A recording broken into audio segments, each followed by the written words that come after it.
and welcome to Business 300. My name is Philip Kulashov, and this is 300 Seconds About Business. We're all a busy people, so I have 5 minutes or less to get my point across.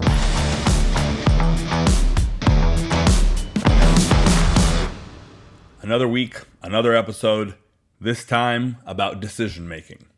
Making decisions is inescapable, and I think we could all probably use more help in making good ones. So, here are a few thoughts about making decisions. 8 of them. But, because I only have 5 minutes of your attention, this will be a 2-part episode.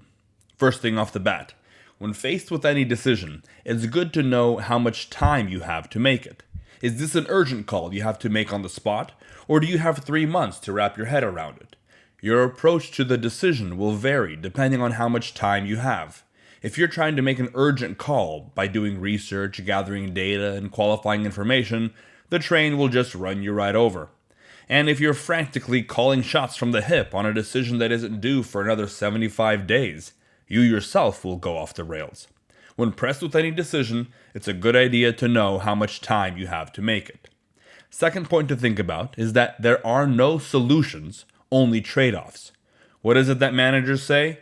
Don't come to me with a problem, come to me with a solution. So bold, so decisive, and yet still off.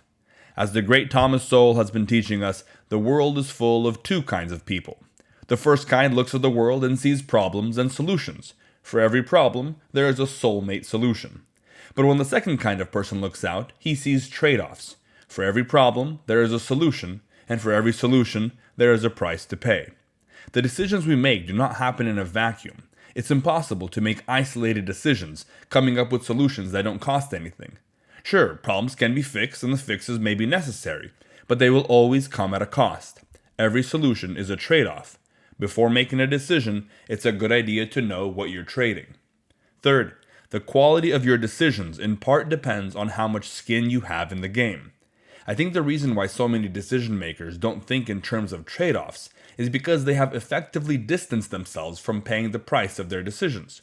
We see that structure with business executives, politicians, financial advisors, or even the average Joe relying on the system to take care of all his needs. Nassim Nicholas Taleb, a former option trader and risk analyst, makes a point that having skin in the game is a necessity for making better decisions. When you know that you'll have to pay the price of your decision, it makes you slow down, check all your assumptions, ask all the right questions, and decide if you're willing to pay the price of being wrong before you ever decide to take another step. Number 4, our decisions always affect other people.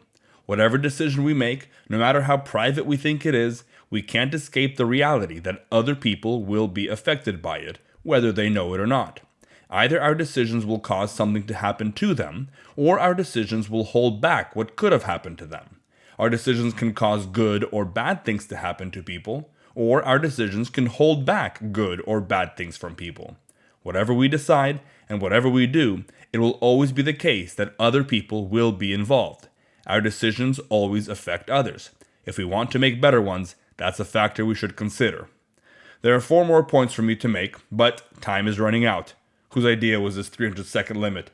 God willing, I'll be back. In the meantime, go ahead and make some decisions. Just be sure to make good ones.